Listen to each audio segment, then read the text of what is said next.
সম্মানিত সুধীমণ্ডলী সকলকে আরেকটিবার খ্রিস্টীয় শুভেচ্ছা জানাচ্ছি, ইনম্যানুয়েল জানাচ্ছি। আশা করি সকলে ভালো আছেন। আমি আজকে আপনাদের সামনে আবার হাজির হয়েছি নতুন একটি বিষয় নিয়ে। উপস্থিত সুধীমণ্ডলী, আজকে আমি আলোচনা করব লূক লিখিত সুসমাচার 19 অধ্যায় 8 পদের আলোকে, যে অংশের মধ্যে লেখা আছে যে করগ্রহের সখ্যেও তিনি প্রভু যীশু খ্রিস্টের কাছে তিনি বলেছিলেন যে, প্রভু, আমি আমার সম্পত্তির অর্ধেক গরিবদের দান করে দিচ্ছি, এবং যদি কারো জোরপূর্বক কোনো কিছু হরণ করে থাকি তাহলে তাদেরকে আমি চতুর্গুণ ফেরত দিচ্ছি। উপস্থিত সুধীমণ্ডলী, করগ্রহী সক্রিয় সম্পর্কে বলতে চাই সংক্ষেপে। করগ্রহী শব্দটা শুনে অবশ্যই বুঝতে পেরেছেন যে করগ্রহী অর্থে কর যে সংগ্রহ করে তাকে করগ্রহী বলে। অর্থাৎ এই সক্রিয় তিনি ছিলেন ট্যাক্স কালেক্টর, জমির খাজনা তিনি নিতেন। এই লোক যখন খাজনা নিতেন তখন তিনি অনেকের টাকা তিনি চুরি করতেন। তিনি রেট বাড়িয়ে বাড়িয়ে বা মিথ্যা কথা বলে মানুষের কাছ থেকে তিনি টাকা নিতেন। কিন্তু এই লোক প্রভু যীশু খ্রিস্টের উপস্থিতিতে তার বাসায় যখন প্রভু যীশু খ্রিস্ট গিয়েছিলেন, আর তখন প্রভু যীশু খ্রিস্টের কথা, তার জীবন এবং বলবো যে তার সমস্ত আচার ব্যবহার দেখে তিনি মন পরিবর্তন করেছিলেন, এবং মন পরিবর্তন করে তিনি প্রভুর কাছে স্বীকার করেছিলেন যে গরিবদের তার সম্পত্তির অর্ধেক তিনি দিয়ে দিবেন, এবং যাদের কাছ থেকে তিনি টাকা চুরি করেছেন তাদেরকে 4 গুণ ফেরত দিবেন। উপস্থিত শুধু এটি হচ্ছে মূল বিষয়। কিন্তু এই বিষয় থেকে আমি আজকে আপনাদের সামনে যে বিষয়টি আলোচনা করতে চাচ্ছি সেটি হচ্ছে করগ্রাহী অর্থাৎ কর সংগ্রহকারী এই সত্ত্বেও তিনি যে একজন বলবো পাপী মানুষ ছিলেন, তিনি যে ছলনার আশ্রয় নিতেন, তিনি যে মিথ্যা কথা বলতেন, মানুষকে ঠকাতেন, আর সেটি তিনি বুঝতে পেরেছেন, এবং বুঝার পরে তিনি সিদ্ধান্ত নিয়েছেন তার সমস্ত সম্পত্তি, আপনারা চিন্তা করেন যে সমস্ত সম্পদের অর্ধেক অর্ধেক তিনি গরিবদের দিয়ে দিচ্ছেন, এবং বাকি যা থাকতেছে তার সেই সম্পত্তি থেকে যাদেরকে ঠকিয়েছেন তাদেরকে 4 গুণ ফেরত দিচ্ছেন। এটা হচ্ছে মূল বিষয়। উপস্থিত সুধীমণ্ডলী, ঘটনাটি দেখে যে বিষয়টি আমরা মনে করছি, কিন্তু আমি আরেকটু গভীরে যেতে চাচ্ছি। একজন মানুষ কখন এটি করতে পারে? আমরা প্রত্যেকে ভুল করি, প্রত্যেকে অন্যায় করি, প্রত্যেকে পাপ করি, প্রত্যেকে দোষ করি। আমরা বুঝতে পারি যে হ্যাঁ, আমার ভুল হয়েছে, হয়তো আমরা ক্ষতিপূরণও দেওয়ার জন্য প্রস্তুত হই, কিন্তু কখন এরকম 4 গুণ বা এরকম অর্ধেক আমরা দিতে চাই না, বা হয়তো দিলেও দিতে চাই বা দিতে পারি বা সক্রিয় দিয়েছেন। কিন্তু আমি যে বিষয়টি আপনাদের সঙ্গে শেয়ার করতে চাচ্ছি সেটি হচ্ছে মানুষের মনের মধ্যে, মনের ভিতরে বা হৃদয়ে এই দোষ বা ভুল বা পাপ বা অন্যায় সম্পর্কে যে চেতনাটা, যেইখানে ভিতরে মানুষের যে অনুতাপ অনুশোচনা বলে বিষয়টি, সেটি হচ্ছে মূল বিষয়। আমরা অনেকে পাপ করি, কিন্তু পাপ সম্পর্কে বা ভুল করে দোষ করে মানুষের ক্ষতি করি, তাকে ক্ষতিপূরণ দিয়ে দিই।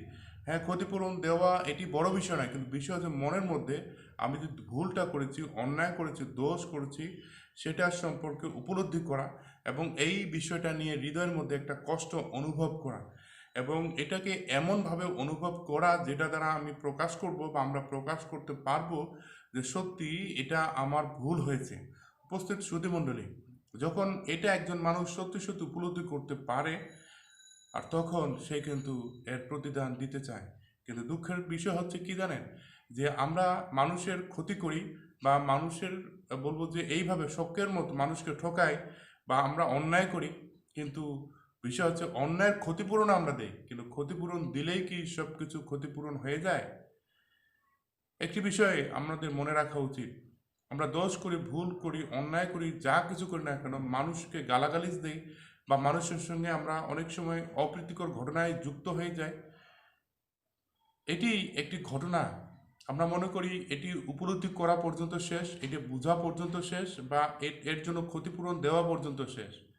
কিন্তু একটি বিষয় মনে রাখবেন, এর জন্য কাউকে কোনো না কোনো বিষয় সাফার করতে হয়।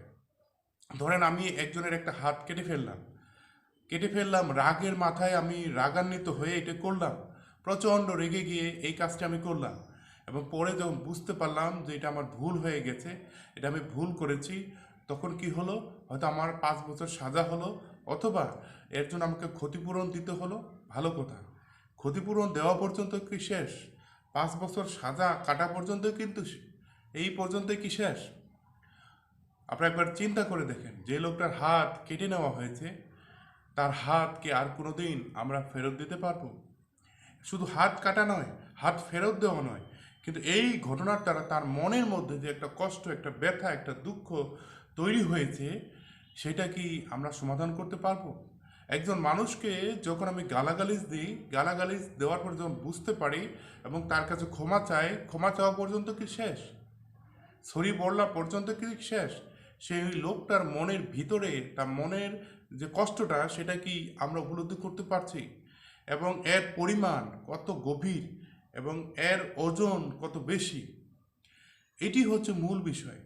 সম্মানিত শুধু, কিন্তু একজন মানুষ যখন এটি বুঝতে পারে, যখন সে সত্যি সত্যি এটা উপলব্ধি করতে পারে, আর তখন সে কিন্তু এর জন্য মূল্য দেওয়ার জন্য প্রস্তুত হয়। কিন্তু বাস্তবতা কি জানেন? আমরা মূল্য দিয়ে শেষ করতে পারি না। তাই আমি আমার এই আজকের এই টপিকের আলোচনার মূল বিষয়টি রেখেছি, পাপ করা সহজ কিন্তু পাপের মূল্য দেওয়া কঠিন। পাপ করা সহজ কিন্তু পাপের মূল্য দেওয়া কঠিন। পাপের মূল্য এই জগতের মানুষ আমরা দিতে পারি না, কিন্তু একজন দিতে পারেন, তিনি হচ্ছেন প্রভু যীশু খ্রিস্ট। একজন মানুষ যদি পাপ করে, সেই মানুষকে পাপ থেকে পবিত্র করার জন্য এই জগতের কোনো পাপী মানুষ কিন্তু তার জন্য মূল্য দিতে পারবে না। এই জন্য সে পাপী মানুষকে পবিত্র করতে গেলে পবিত্র রক্ত প্রয়োজন। আমি সেই দিকে যাব না, শুধু বলতে চাই যে পাপ করা সহজ, পাপের মূল্য দেওয়া কঠিন। সরি বলা পর্যন্তই কিন্তু শেষ না। আমি রাস্তা দিয়ে হেঁটে যাচ্ছি, হেঁটে যেতে যেতে আমরা দেখি যে অনেক সময় অনেক মানুষ এইদিকে সেদিকে তারা থুতু ফেলে। আর এইভাবে মনে করেন যে একজন মানুষের গায়ে আপনি থুতু ফেললেন, যে মানুষটি হয়তো অনেক দূর থেকে এসছে, এখন সে একটা অফিসে সে বিশেষ কাজের জন্য এসছে, এখন সেই লোকটা,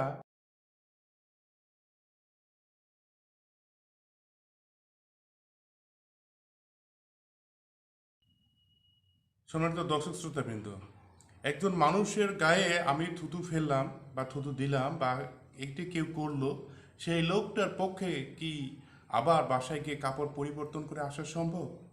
হয়তো আমি তাকে সরি বললাম, সরি বললেই কি সব সমস্যার সমাধান হয়ে গেল? কি মনে করে? হয়তো তাকে নতুন কাপড় কিনে দিলাম, কিন্তু এই পর্যন্ত কিন্তু শেষ। সে মনের ভিতরে যে একটা অপমান বোধ বা একটা কষ্ট বা একটা পরিবেশ পরিস্থিতি তার সৃষ্টি হয়, বা এইটার জন্য যে সময়টা নষ্ট হয়, একবার খেয়াল করে দেখেন।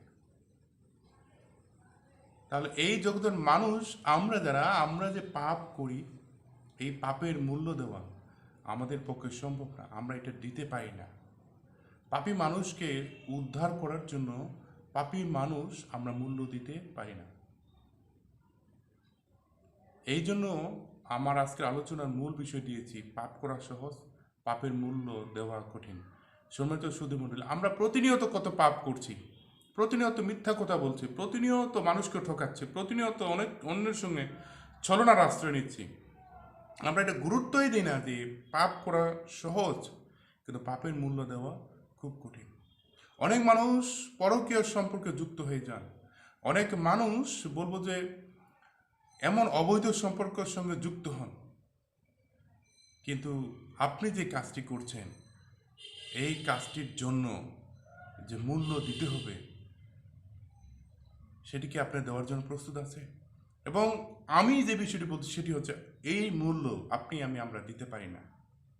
আমরা হয়তো জাগতিক দৃষ্টিকোণ থেকে কিছু ক্ষতিপূরণ দিতে পারি, চাই, কিন্তু আসলে ক্ষতিপূরণ এই পর্যন্তই শেষ না, এর থেকে আরও অনেক বেশি, যেটা আমি দিতে পারি না। একজন মানুষের হাত কেটে ফেলা খুব সহজ, 2 সেকেন্ডে এটি করা যায়, কিন্তু এই হাত সারা জীবন আর ফেরত দেওয়া যায় না। হয়তো এর জন্য আপনি কিছু অর্থ দিকে তাকে সাহায্য করতে পারেন। আবার কেউ যদি মনে করে যে এটি আমি ভুল করেছি, এই জন্য সেই মানুষকে ভালোবেসে, যার জন্য এটা করেছি, যার প্রতি এই অন্যায় কাজটা করেছে, তাকে ভালোবেসে আপনি সারা জীবনও যদি দিয়ে দেন, আপনার জীবনও যদি দিয়ে দেন, তবুও কিন্তু এর মূল্য আমি দিতে পারবো না। জীবন দিয়েও এটি হয় না। আপনি কিভাবে এটি করবেন? আপনার হাত, আপনি একজনের হাত কেটে ফেলেছেন, এখন আপনার জীবন দিলেও সেই হাতকে আর ফেরত আনতে পারবেন? সম্মানিত দর্শক শ্রোতা, এই বিষয়টি আমরা মনে রাখি। করকারী শখকেও তিনি যখন বুঝতে পেরেছেন যে আমি অন্যায় করেছি, তখন তিনি তার সমস্ত জীবন দিয়ে তিনি চেষ্টা করছেন ফিরিয়ে আসার জন্য।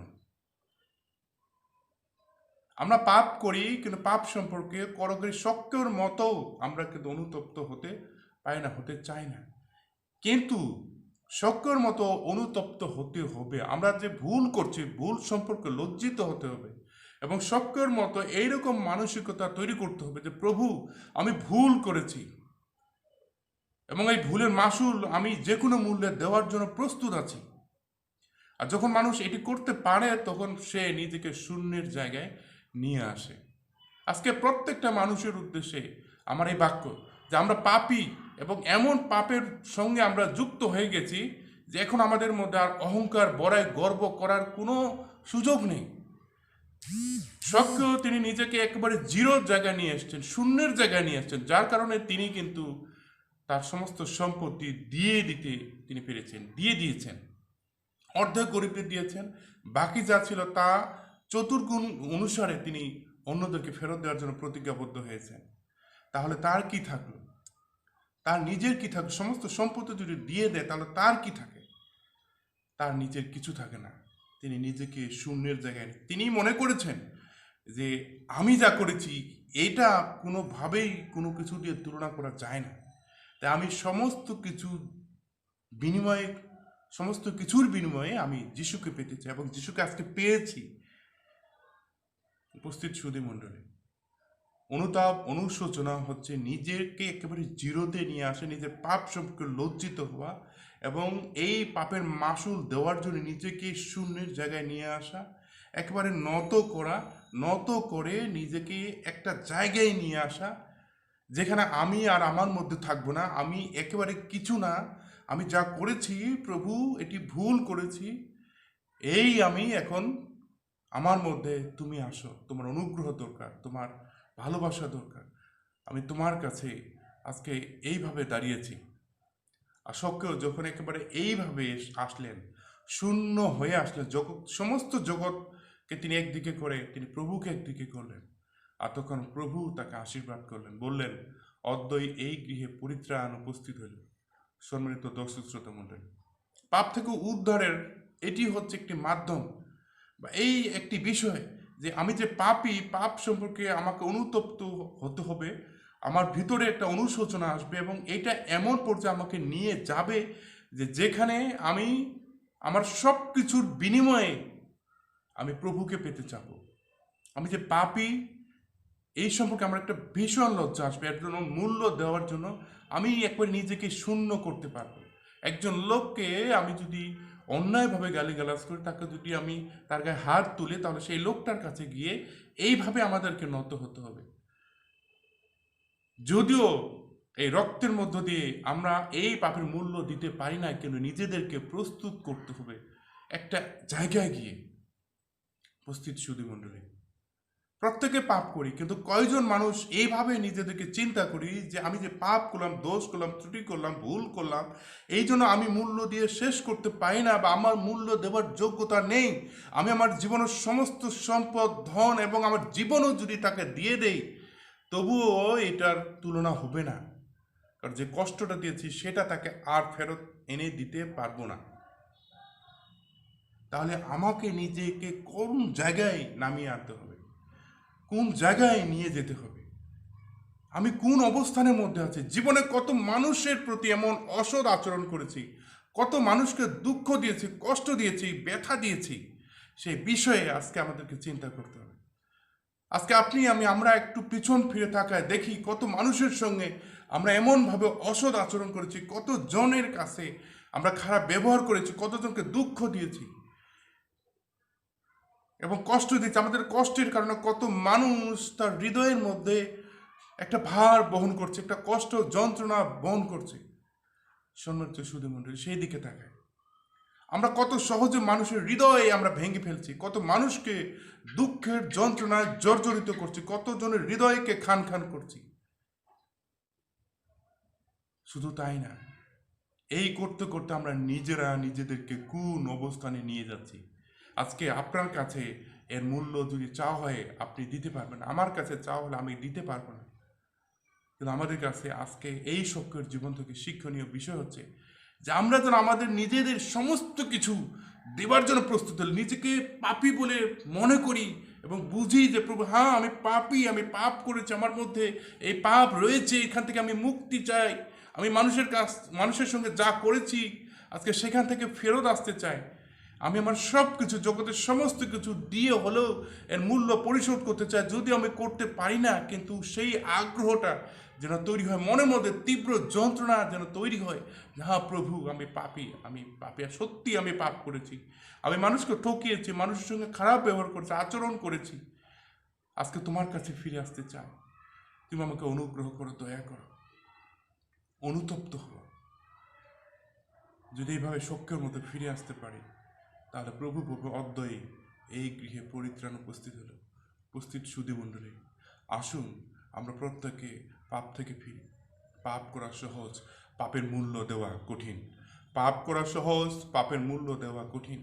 এবং এটি আপনি আমি দিতে পারি না, কিন্তু একজন দিতে পারেন। যদি আমরা প্রভুর কাছে আসি, তাহলে প্রভু আমাদের পক্ষে সেই মূল্য দিতে পারেন।